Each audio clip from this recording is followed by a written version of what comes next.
नमस्कार, आपण पाहत आहात आपला महाराष्ट्र न्यूज लाईव्ह। मुंबईतील केशव गोरे स्मारक ट्रस्टच्या वतीनं ॲक्युप्रेशर प्रशिक्षण शिबिराचं आयोजन करण्यात आलं होतं। या शिबिराचा सांगता समारंभ नुकताच केशव गोरे स्मारक येथे संपन्न झाला। पाहूयात याबाबतचा सविस्तर वृत्तांत। यावेळी केशव गोरे ट्रस्टचे ट्रस्टी प्रमोद निगुडकर, ॲक्युप्रेशर प्रशिक्षक सरिता नाईक, स्मिता सावंत, गुलाबराव शिंदे, प्राची देसाई, रमा पोखरकर, वनिता पालन, प्रवीण दळी, गोखले सर, हर्ष शहा, उषा, कृपा आदी प्रशिक्षकांनी मार्गदर्शनपर मनोगत व्यक्त केले।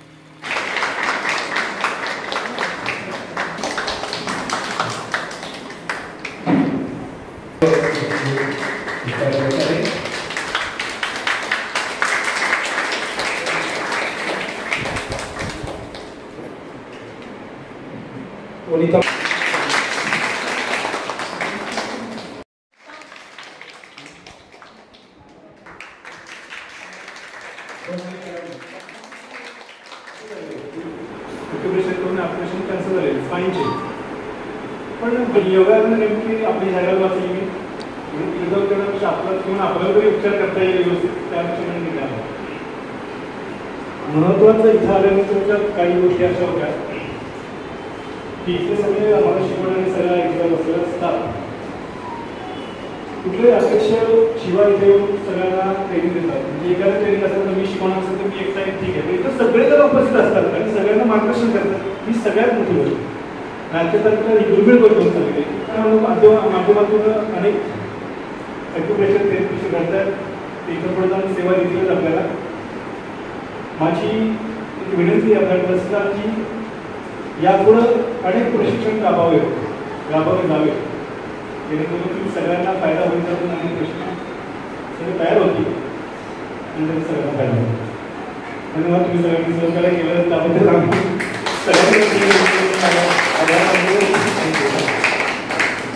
माझा अनुभव असा आहे की आपण जेही शिक्षण घेतो, जे ते कोणतेही असो, ते ॲक्युपेशन असो किंवा फिजिकल असो किंवा प्रॅक्टिकल असो। आता मी ज्यावेळी इथे आले त्यावेळी माझ्या मनात होतं की ॲक्युपेशन म्हणजे काय। ऐकून होते मी ॲक्युपेशन हा शब्द, पण त्याचा अर्थ काय, त्याचा उपयोग कसा केला जातो आणि कशासाठी केला जातो हे मला तात्पुरतं म्हणजे असं क्लिअर नव्हतं, विजिबल नव्हतं, काहीच विजिबल नव्हतं। तर इथे आल्यानंतर आपल्या पहिल्या दिवशी मॅडमने जसं सांगितलं होतं की ॲक्युपेशन असा एक भाग आहे जो आपण इंजेक्शन न घेता, गोळी न घेता आपण एखादा आजार एक प्रेशर देऊन त्याला नीट करू शकतो, हे मला त्यावेळी समजलं। आणि त्यानंतर जसं जसं आपण शिकत गेलो, म्हणजे लोअर बॅक झाला, आपले खांदे दुखी झाले, आपले गुडघे दुखी झाले, त्यासाठी कोणते कोणते पॉईंट्स कुठे असतात हे जसं जसं आपल्याला समजत गेलं तसं मी घरी जाऊनही माझ्या मम्मीवर ते करायला लागले, म्हणून की मम्मी तुझं हे दुखतं आहे ना, मी आता इथे दाबून बघते, मग बघूया काय फरक पडतो, असं करून मग त्यातून अजून रुची वाढत गेली। आणि 15 दिवस कसे संपले हे काही समजलेच नाही। 15 दिवस असं वाटतं की अरे आपण कालच तर ॲडमिशन घेतलं होतं आणि आज संपलं सुद्धा। तर अशा पद्धतीने प्रवास खूप छान झाला। आपली ओळख अजून पुढेही असेल। आता आपण 6 महिन्यासाठी प्रॅक्टिकलसाठी परत इथे येऊच, परत भेटू आणि अशीच एक छान परिवार म्हणून आपण एकत्रित राहू असं मला वाटतं। एस्थेटिक्स सौंदर्य शास्त्रावर मी पीएचडी करत असताना अनुभवाचे अनेक पदर आहेत, त्यापैकी एक पदर म्हणजे हे माझ्या आयुष्यातला एक महत्त्वाचा परिणाम। मला कधी कधी असं वाटत होतं, दिवसभर महाविद्यालयात आल्यानंतर महाविद्यालयाचं पूर्ण प्रशासकीय कामकाज असेल, टीचिंग असेल, असे वेगवेगळ्या ताणतणावामध्ये मी संध्याकाळ राहायचे। मात्र मी ह्या ठिकाणी आल्यानंतर 2 तास माझ्या आयुष्यामध्ये दिशा दर्शक झालेले आहे, कारण की मला दुसऱ्या दिवशी सुद्धा उत्साह वाटायला लागला। कारण कुठली नस कसं दाबायचं, कुठलं काय नेमकं, ह्या सगळ्या घटना, ह्या सगळ्या गोष्टी शिकायला मिळाल्या।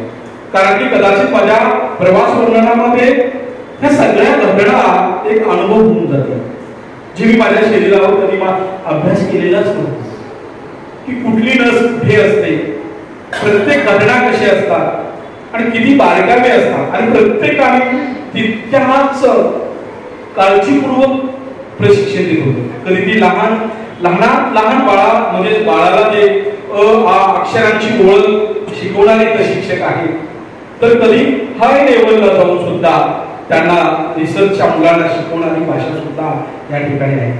सर, मला कौतुक वाटतं की या प्रत्येक जण जे आहे, मला मी प्राध्यापक आहे, परंतु समाज बदल म्हणजे काय, सामाजिक परिवर्तन म्हणजे काय. सामाजिक परिवर्तन म्हणजे असंच परिवर्तन जे सामाजिक दृष्ट्याने, म्हणजे रवी साहेबांनी जी परंपरा चालवली त्यांची परंपरा या पिढीने चालवत आहे, यांची परंपरा अजून नवीन पिढी तयार झालेली आहे. म्हणजे असा एक वारसा आणि वसा या ट्रस्टनी घेतलेला आहे. इथं उत्पन्नाची सोर्स नाही, इथं सामाजिक बांधिलकी एक महत्वाची असते आणि सामाजिक बांधिलकीचं उत्तरदायित्व मात्र हे ट्रस्टने करत आहे. कारण अनेक ट्रस्ट पाहत असताना कुठून काही निधी येतं का आणि आमचं काही त्याच्यात भलं आहे अशा पद्धतीचे, परंतु एक सामाजिक जडणघडण, सामाजिक परिवर्तन आणि सामाजिक स्थित्यांतर. एक मुद्दा मॅडमने, प्राची मॅडमने आमच्या महाविद्यालयात आले होते मुलांना मार्गदर्शन करण्यासाठी की हे प्रशिक्षण केवळ आधुनिक नाही तर तथागत गौतम बुद्धांच्या काळापासून, प्राचीन कालखंडापासून चालत आलेला हा वारसा आहे, परंतु आपल्याला त्याची ओळखच नाही.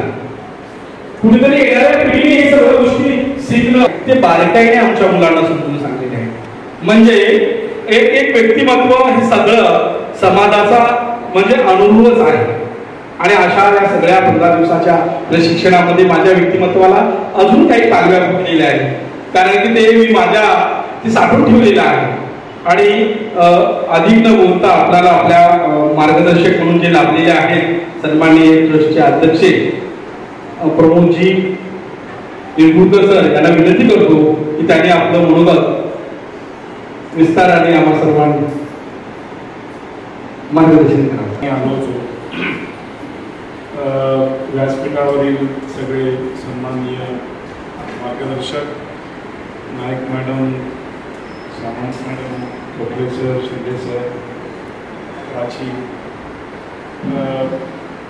आपण काही लोकांची नावं मला माहिती, पण हे जे कर्णिकांचा वारसा पुढे चालवण्याचं काम आहे हे दरवर्षी मी पाहत असतो.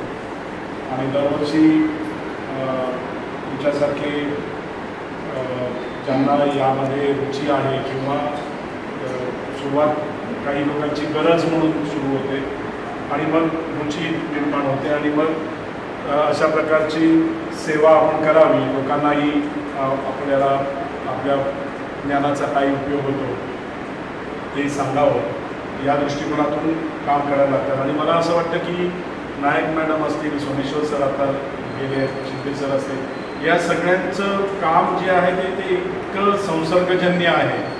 म्हणजे जसा कोविड संसर्गजन्य होता तसा यांचं सेवा देणं हे संसर्गजन्य आहे. त्यामुळे यांच्या सानिध्यात जे येतात ते सुद्धा त्या पद्धतीने सेवा द्यायला लागतात. आणि सर्व महत्त्वाचं काय आहे तर हे करत असताना कुठल्याही प्रकारचा आव आणण्याचा प्रकार नसतो. त्यांच्या सगळ्यांच्या चेहऱ्यावर करत असतात त्यावेळेला ते इतके प्रोफेशनल असतात आणि त्यांचं प्रत्येक बोलणं हे ऐकावं आणि त्याच्यावरती अंमल करावं असं असतं. आणि पुन्हा चेहऱ्यावरती स्मित असतं, हास्य असतं. आणि हे जे आहे हे मला वाटतं की खूप महत्त्वाचं आहे. केशव गोरे स्मारक ट्रस्ट हा मुलांचा वारसा घेऊन पुढे जाणारा ट्रस्ट आहे. त्यामुळे सगळं ट्रान्सपरंटली करावं, लोकांसाठी करावं, समाजातील प्रत्येक घटकांसाठी करावं. त्याच्यामध्ये जात धर्म अशा कोणत्याही प्रकारचा भेद असू नये असं मानून इथले सगळे जे उपक्रम आहेत ते चालतात. आणि त्यातील एक महत्त्वाचा उपक्रम हा आर्किटेक्चरचा आहे आणि अनिक सरांनी तो सुरू केला आणि तो पुढे चालवण्यामध्ये जे काही सहकार्य करता येईल ते करण्याचा प्रयत्न आम्ही विश्वस्त मंडळी करत असतो. आणि खूप नेटाने त्याबद्दल आभार व्यक्त करतो आणि धन्यवाद. लोकांकडे बोललेलो नाही आणि आज सुरुवात करताय. आपल्याला एकच विनंती आहे, तुम्ही आमचे सहकारी आहात, तुम्हाला आमच्याकडून जेवढं काय द्यायचं आम्ही तेवढं देत जाईल, पण तुम्ही आलं पाहिजे आणि शिकलं पाहिजे. आपणाला हा नवीन जीवनातला नवीन राजमार्ग दिलेला आहे त्या मार्गाने जाण्यासाठी आपल्याला थोडेसे प्रयत्न केलेच पाहिजे. ज्या वेळेला तुम्ही मला जेवढे ज्ञान मिळालेलं आहे मी ते दिलेलं आहे ते आपण सुद्धा आत्मसात करावं हे मला वाटतं. तुमची कंप्लीट फॅमिली तुम्ही सगळे माझ्यासारख्या शेवटपर्यंत व्यवस्थित प्रसन्न राहा. डॉक्टरकडे कुठं जायची गरज नाही. तुम्ही स्वतः डॉक्टर झाले ना नंतर नंतर जसं तुम्हाला कळलं जातं मग तुम्हाला मार्ग दिसणारच. सगळं काय त्याच्यामध्ये मिळतं आणि ते आपण आता अनुभवायचं आहे. पहिलं जेवढं तुम्ही इथं प्रॅक्टिस इथं कराल तेवढं तुमच्या फायद्याचे आहे. असं बाहेर येऊन बाहेर पडून काढलं काही उपयोग नाही त्याचा. पहिलं सगळं तुम्ही आत्मसात करा. आणि हे जे कर्णिक सरांनी पुस्तक दिलं ते वारंवार वारंवार वाचा. शब्द शब्द डोक्यामध्ये तो गेला पाहिजे. तेव्हा कुठं तुम्हाला हे सगळं माहीत होईल. आम्ही सुद्धा अजून परिपूर्ण नाही आहे. कोणच नाही परिपूर्ण आहे. तुम्ही जेवढं आत्मसात आतमध्ये जाल तेवढं तुम्हाला ते करायचं. उत्कृष्ट असं तुम्ही थेरपिस्ट व्हा. बस एवढंच बोलतो बाकी काय. आधुनिक काळातलं एक रामायण महाभारतच असल्यासारखं आहे. कारण की त्यात इतकं दडलेलं आहे. प्रत्येक पेजवर बरंच काही आशय दडलेला आहे आणि सुंदर असं मांडणी या पुस्तकाची झालेली आहे. तर त्या पुस्तकाकडे बघून पुढे आपल्याला चालायचं आहे. यानंतर आम्हाला सतत मार्गदर्शन करणारे शिंदे सर यांना सगळ्यांनी जे काही सांगायचे ते सांगून झालेलं आहे. आता बोलण्याचा भाग संपलेला आहे. आता क्रियेचा भाग राहिला आहे. कृती करायची आहे. बघा या ठिकाणी तुम्ही जे पाहिलं असेल की जेव्हा उपचार घेण्यासाठी मंडळी येतात आणि त्यांचा उपचार संपला की जे त्यांना उपचार करते जो थेरपिस्ट आहे त्यांचं ते दर्शन घेऊन जातात. ते दर्शन जे आहे ते दर्शन या संस्थेला पोचतं. त्यांचं दर्द कमी होतो. त्यांचा दवा कमी होतो आणि आम्हा सर्वांना त्यांचा दुवा मिळतो. आपल्याला जमा करायचा आहे तो दुवा जमा केला की दवा लागत नाही. आत्ता सरांनी सांगितलं गोखले सरांनी की आता तुमच्या फॅमिलीतले कोणाला डॉक्टरकडे जाता कामा नाही. मी सहसा डॉक्टरकडे जात नाही. सर्दी पडसं खोकला काय ताप आला काय आला माझं मीच बरं करतो. मोठं काही झालं तर मग काही आपला इलाज नसतो त्याला. तर या ठिकाणी आपल्यालाच बरं करता आलं पाहिजे. याचं कारण असं आहे की कुठलाही आजार जो आहे आपल्या शरीरातला तो बरा करण्याची ताकद आपल्या शरीरामध्ये आहे. ती ताकद तुम्ही ओळखली पाहिजे. लोकांना बरं करण्याचे किती प्रकार आहेत. किती प्रकारचे डॉक्टर आहेत. एखादं इंद्रिय घेतलं आपण तर त्या इंद्रियाचं स्पेशालिस्टचे किती किती प्रकारचे असतात. नुसतं डोळ्याचं घेतलं तर रेटिना त्याची नजर कशी तितकी आहे वगैरे काय काय हे सगळे तुम्ही या ठिकाणी प्राथमिक स्वरूपाचे सगळ्याचे स्पेशलिस्ट आहात. तुम्ही बनणार चांगले स्पेशलिस्ट. कारण या ठिकाणी हे जे सांगितलं आहे की हा बदल करण्याचा नैसर्गिक प्रकार आहे. मॅडमने सांगितलं की बुद्धाच्या काळापासून हे चालत आलेलं आहे. आपल्याकडं स्त्रिया भरपूर दागिने घालतात आणि मग स्त्रीमुक्ती चळवळवाले आहेत हे त्याच्या अगेन्स्ट जातात की पुरुषांनी स्त्रियांना बेड्या घातलेल्या आहेत. तोडे घालून पाय जड केलेले आहेत. इथं वेळा घालतात. हातात बऱ्याचशा बांगड्या असतात वेगवेगळ्या आणि तर कानात टोचून घेतात. हे सगळे प्रकार शास्त्रीय प्रकार आहेत आणि ते आता सिद्ध झालंय. शाळेत गुरुजी शिकता करतात कान पकड, मग तो डाव्या हाताने उजवा आणि उजव्या हाताने डावा कान पकडतो. कधी कधी कान पकड और बसा काढतात. आता त्या कान पकडण्यावर फॉरेनमध्ये रिसर्च झालेला आहे आणि या ठिकाणी प्रेस केल्यामुळं मेंदूवर परिणाम होतो, त्यांची स्मरणशक्ती वाढते. आपण उगीच म्हणतो की मुलांना वाईट वाटेल, काही नाही. आता मुद्दा म्हणून तशा प्रकारचं ते करतात. तर हे जे आहे हे आपण आपलं तोंड सांभाळलं की माणूस आजारी नाही पडत. एकतर बोलण्यामुळं बडबड केल्यामुळं फार बडबड बडबड बडबड बडबड करतात, एनर्जी फार वाढ जाते. आणि भरा भरा भरा काही खायचं, त्यामुळे ते तोंड तेवढं सांभाळलं की मग सगळ्या गोष्टी या व्यवस्थित होतात. तुम्ही ज्या वेळेला आता उपचार करता त्यावेळेला पाहिलं असेल की आम्ही नुसतं फक्त तोंड बंद ठेवून नुसतं अंगठा चालवत नाही, तर आमचा संवादही त्यांच्याशी असतो. हा जो संवाद जो आहे हा आपण पेशंटशी एक प्रकारे रॅपोर्ट्स असतो. तो रॅपोर्ट देखील महत्त्वाचा आहे की हे माझी चांगली चौकशी करतात, हे करतात, आणखीन काय दुखतं काय नाही विचारतात. तर ही गोष्ट महत्त्वाची आहे. हां, तर हे देखील तुम्हाला हळूहळू हळू सगळं जमेल आणि मग तुम्ही देखील काही दिवसांनी या ठिकाणी हे सगळं शिकवण्याचं काम हे तुम्ही करणार आहात. नाहीतर कोण करणार? तुमच्यासारखे मंडळी हे काही कायम नाही, संस्था आहे कायम. त्यांचे संचालक बदलतील पण त्यांचं कार्य बदलणार आहेत का? कार्य नाही बदलणार. किती कामं चालतात या संस्थेमध्ये. तुम्ही जर तुम्हाला या संस्थेचा अंक मिळाला, वार्षिक अंक, तर तुम्हाला कळेल की हे occupation is one of the part. की खूपशी कामं इथं चालू असतात.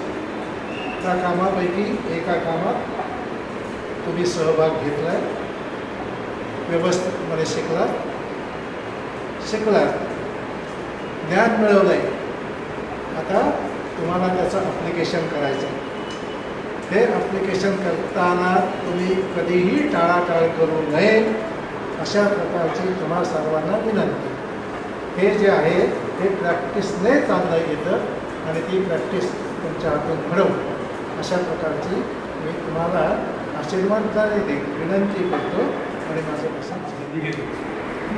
तर आपण जी थेरपिस्ट आहात, आमची मनात जी इच्छा झाली तिकडे आला त्याबद्दल तुमचे आमच्यावर उपकार आहे असं मी समजतो. कारण तुमचे जर हे तुमच्यातले हिरे तर या प्राची मॅडमने घडवले, स्मिता मॅडम, शिंदे सर, या सविता मॅडमांनी घडवले. आणि तुम्ही पुढे चांगले अजुरासारखे, जसा डोळा त्यांनी छेद दिला तसं त्याचा रोग उपचार, त्याला काय म्हणतात डायग्नोसिस, हे उपचार तुम्ही करणार आहात. तर आणि आजच्या पुढे असं मला तुम्हाला सांगायचं आहे की आपण जो योग केला, योग एक सूत्र आहे, पहिलं सूत्र आहे की योग आता योग अनुशासन. तर अनुशासन म्हणजे स्वतःवर लादलेले नियम आहेत. ते नियम जशी मुंगी जशी नियम पाळते तसे ते पाळाल तर आपली जी शक्ती आहे ती 8 गुणे 16 गुणे वाढेल. ही मुंगी जी शक्ती आहे ही काय मॅजिक नाही आहे, लॉजिक नाही आहे, हे एक फिजिक्स आहे. तशी ती शक्ती आपण वाढवायची आपल्या योग अनुशासनाने. आणि त्याचा उपचार त्याचा उपयोग पेशंटसाठी होईल, तुम्हालासाठी होईल. दुसरी गोष्ट अशी आहे की आपल्या मेडिकल फील्डमध्ये आव्हानं भरपूर आहेत.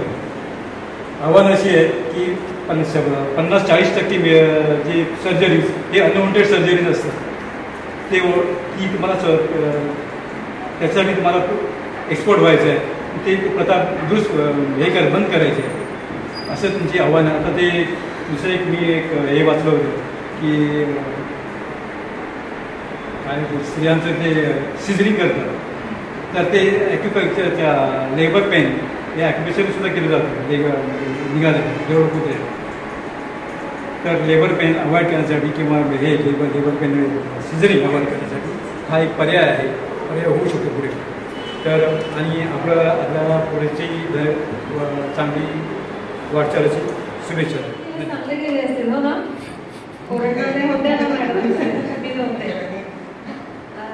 सगळ्यांनी व्यवस्थित पॉईंटची रिव्हिजन झालेली आहे आणि पूर्ण केलं आहे. फक्त आज मी एवढंच सांगेन, कार्यक्रम हा शेवट नाही आहे, गुरुवारपासून नवीन सुरुवात आहे. तर पुढचे 6 महिने डटून राहायचं, व्यवस्थित प्रॅक्टिस करायची. कारण का इथं जे शिकवलं जातं 15 दिवसात हे नक्कीच पुरत नाही. म्हणजे आजही नवीन पेशंट घेतला की मला वाटतं अरे हे मला ह्याच्यापूर्वी माहितीच नव्हतं. मला इथं जॉईन होऊन 14 वर्ष झाले, हे माझं सगळ्यात कमी वय आहे म्हणजे प्रॅक्टिसचं. माझ्यापेक्षा सगळे इथं जास्त वर्ष करतात. सोमेश्वर सर माझ्या जन्माच्या वेळेतच नाही तयार, it's from 40 years long back. तर 40-45 वर्षांचा ज्यांचा अनुभव आहे तो माणूस म्हणतो की ओके ह्याच्यात काहीतरी मला नवीन मिळत आहे, तर तुम्ही 6 महिन्यात थकता कामा नये, किमान अपेक्षा आहे माझी. आणि 6 महिने तरी डेडिकेटेडली प्रॅक्टिस करा, तेव्हा प्रत्येक पेशंटला कसं हँडल करायचं हे तुम्हाला कळू शकेल. आणि तर केलं ना तर दुसऱ्या दिवशी विसरून जाणार. तुम्ही बघितलंय की विचारल्यानंतर आपल्याला आठवत नाही दुसऱ्या दिवशी. 6 महिन्यानंतर करायला गेलं कुणाला तर आठवेल का नाही, पण 6 महिन्याची प्रॅक्टिस असेल तर ते नक्की त्याला न्यूरोप्लास्टिसिटी म्हणतात. एक माणूस हिरवळीवरनं चालत गेला तर रस्ता नाही तयार होत. 50 वेळा त्या हिरवळीवरनं पाटेवरनं कोणी चालत गेलं तर पाय वाट तयार होते. हीच प्रॅक्टिसचा महिना. हातानं पॉईंट दाबला 10 वेळा 50 वेळा तर कळतं आपल्या ब्रेनमध्ये ती सोय होऊन जाते. ते समोरच्याला किती उपयोगी पडतंय त्याच्याबरोबर तुम्हाला सुद्धा ते उपयोगी पडत असतं. कळत न कळत ते प्रेशर तुम्ही वापरता काय हो सगळ्यात जास्त? अंगठा. अंगठा म्हणजे काय? तुमचं ब्रेन. तुम्ही दाबताय तेव्हा काय होतंय का सायमल्टेनियसली ऍक्टिव्हेट तुमचा स्वतःचा मेंदू. सो तुम्ही बघितलं असेल की त्याचा फायदा हा तुम्हालाही होतच असतो ना. तर प्रॅक्टिसला या आणि एकत्र मिळून असंच पुढे चालवत ठेवूया. त्या अपेक्षेवरती मी थांबते.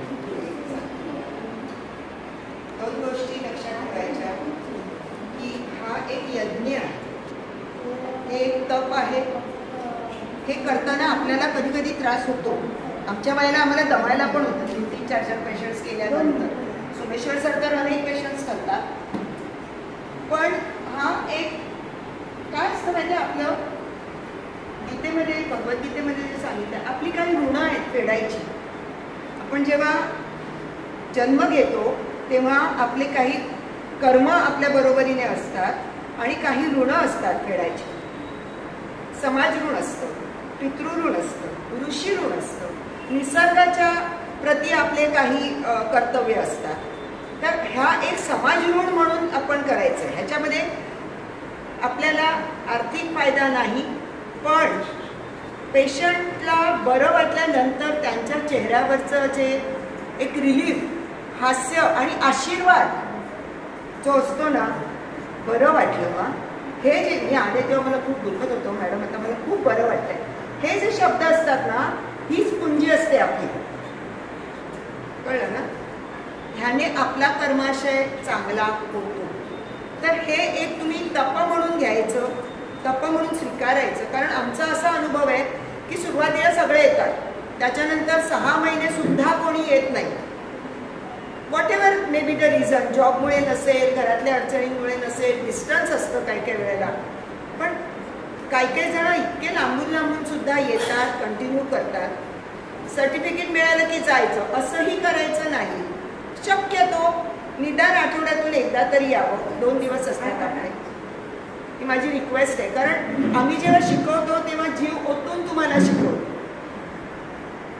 तेव्हा त्याचाही कुठेतरी आम्हाला एक हा बाबा येत आहेत हा थेरपिस्ट, तो आम्हालाही आनंद असतो. एवढंच बोलते. तर प्लीज येत राहा. ओके, अनुभव घ्या. कळलं ना? असं त्रासाने यायचं नाही की आता मला गेलं पाहिजे, असं नाही.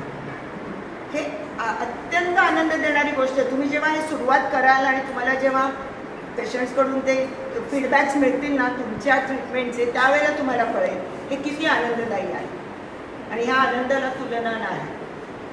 Okay, thank you.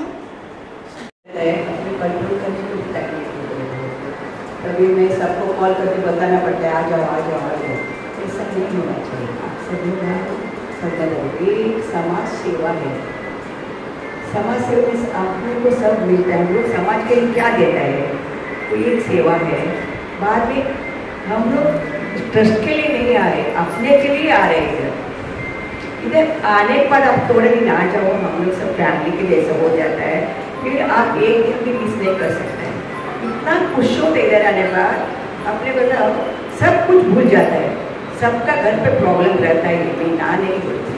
बस इधर आने के बाद आप लोगों को सेवा करने के बाद आपका मन में एक खुशी आता है, वो आपको किधर भी नहीं मिलेगा. बस उसका दुआ भी होता है. वो दुआ मेरे को बहुत बार मिला है, बहुत बार मेरे को मिला है. मैं जितना बार गिर गई, इधर से नीचे तक गिरा, एक बार कुछ भी नहीं हो गया उनके लिए. ये सब क्यों है? इधर पेशेंट को हम लोग प्यार से करता है, उनका दुआ रहता है, भगवान का दुआ रहता है. ये सब मैंने इसमें आता है. अभी हम लोग करता है, एक को नहीं रहना चाहिए.